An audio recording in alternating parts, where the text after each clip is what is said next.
Hey guys, Dave and Len here. We're going to do Wargame chat here. You said you wanted to do a topic of did Rome exist? So I got a question here. I've been to Rome. I've been to the Roman Forum, the Roman Colosseum. I've seen the funeral pyre where Julius Caesar was cremated and all that.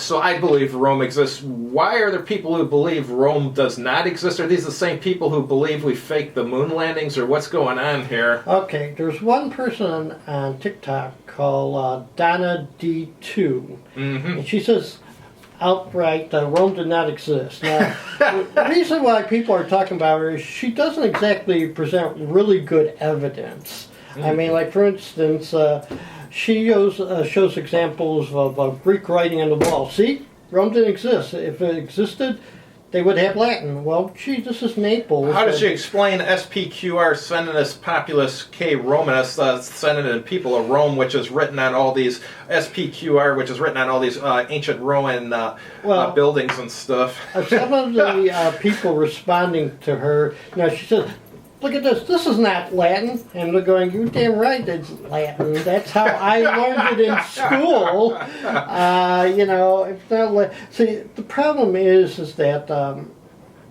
someone like her, it's the evidence is so bad. Oh, somehow, I forgot the logic. Trajan's column. Trajan's column? Yeah. It's hollow inside the staircase. That proves that Rome did not exist. And, okay. Is this like this wasn't from like The Onion or something, or the Babylon Bee, or... some of the guys on the YouTube are getting really upset over. Anyway, a contrast story, I wish I could remember who this story, because I read this guy like 25, 30 years ago. Now, his contention was the history of Rome is distorted. The reason for that is the medieval monks copied Roman history because since it describes the life of Christ, so it is important. However, they didn't put much interest in accuracy. So he had a vision that sometimes... Well, that's what he believes, but you can't, you know what I mean? That either jokes or deliberately written... First of all, if they're making a copy of Roman history, they probably gave it to the least qualified scribe or the new guy. So he possibly made mistakes. The editors probably aren't looking at too sharply some mistakes. Like he said that possibly the Roman emperors weren't that decade.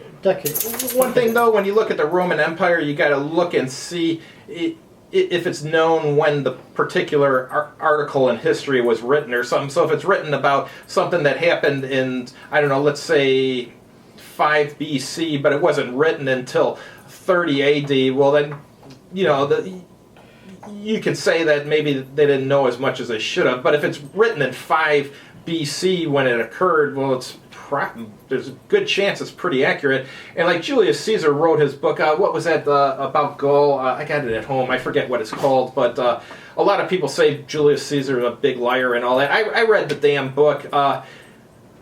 He calls out a lot of the things he did wrong and stuff, so I wonder when people say, oh yeah, this is just all propaganda and stuff. And I mean, he talks about when he murdered like 300,000 Gauls and stuff. I mean, if he was just trying to make himself look good, he would have not mentioned the fact that he killed 300,000 Gauls in a village. And speaking of numbers, anytime Julius Caesar's used numbers and it was something that could be used to put him in a negative light, historians agree with those numbers, but if he uses numbers in order to make it put himself in a good light, then historians generally say the numbers are probably exaggerated. So if they make them look good, they're exaggerated, the numbers, but if they make them look bad, then they're accurate. So I mean, that doesn't make sense to me. Back to this historian. He claims there's only one Punic War, the third one, because he couldn't conceive how Carthage could actually be a military power powerful enough to threaten Rome. And he believes Hannibal is really the Celtic warlord Brennan, because Brennan's campaign followed the same script as Hannibal's. He defeated the Roman armies a couple times. The only difference was that he demanded tribute from Rome, and when Romans complained that his weights were inaccurate, he put his sword on the weights and said, "Okay, give me some more." And the thing with Brennan is that he controlled like eastern Italy until he died, and then his empire fell apart. He also contends that was it Scipio's war in Spain was a separate imperialist war, and also the First Punic War was really Etruscan Roman-Greek alliance against Carthage. And he was saying that, first of all, there's some debate about when the Etruscans ended and when Rome started, because the Romans copied a lot of stuff from the Etruscans. Their architecture, their religious rites, their big triumph parades, the gladiator games, and so on and so forth. And he was saying it's possible that some Etruscan legends or stories became Roman legends because the medieval scripts couldn't tell them apart. I mean, that's possible. Another one, there's another historian. What's that one battle Caesar fought? Lycia? Yeah, Lycia. Yeah. According to one historian found out that the historians claimed that a certain area was the battlefield, but he found out that they're really not that certain. It does match the description, but they're noticing things like there's no evidence of large trenches or fortifications. Yeah, if there's no evidence of fortifications, they're at the wrong spot. I mean, well, he contends he's got another place that looks better, but it could only hold half the forces. So Well, who's he to say how many forces they can hold? You know what I mean? Well, a lot of times people say, like, okay, if you say there were 5 legions at a battle. And the legion may not be fully manned, though. I mean, they may have taken casualties or people died of sickness. Yeah, if there's 10,000 soldiers in a legion, so everybody presumes. I think it was it 4,000 or something? I can't remember the exact number. It wasn't 10,000. It might have been 4,000. Yeah, but okay, let's say 4,000 times 5 is 20,000, and yes, these. All units lose a few. Never have. And who's to say all those legions had 10 cohorts? It's possible that whoever was in control of a legion, if he was asked to give one to Caesar or whoever, who's to say that he didn't just send only 5 cohorts and leave the other 5 cohorts behind as like garrison or something? I mean, that's possible too. A lot of times when they would request reinforcements, they wouldn't send a legion, they would send what was called a vexillation. They might send like 2 or 3 cohorts plus some barbarian cavalry or something. They call it a task force. Yeah, exactly. Yeah, I'm not in turn to be task. Yeah, but however, when it was fought in battle, oftentimes it was thought that it was given the legion. It still used the legion's name. So in historical records, it might say like let's say it was the 12th Legion or something. It was just 3 cohorts and some barbarian cavalry. They would still refer to it as the 12th Legion, even though it wasn't complete. Yeah. I was going to bring up this guy's name. I did look it up. An Israeli historian. His theory is the first Israeli settlers really migrated from the Phoenician coastal cities. There was a dispute over religion. They want to worship Yahweh instead of Baal. And after they crossed the mountains, they found a fertile valley that seemed to be either no population or a low population that they blended in. They worked. They merged together, kind of like an ancient version of the Mormon migration to Utah. Well, in Israel, it's very controversial. They loved their legends. They loved their exoduses, their Jericho walls falling down, King David's many battles, and so on and so forth. And just saying that your people were nice, peaceful settlers. Yeah, well, some of those revolts they had against the Romans were pretty damn bloody and nasty. You mentioned the Phoenicians.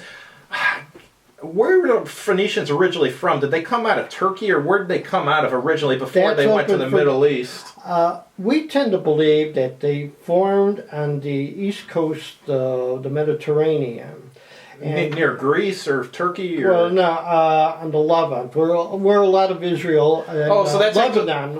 Oh, the Levant. So that's where they think they originally came from? Yeah. Oh, okay. But there are people who claim that they might have started from Spain and moved east, because Spain did a lot of mining. They found Spain is a mining nation. They mine every metal known to man.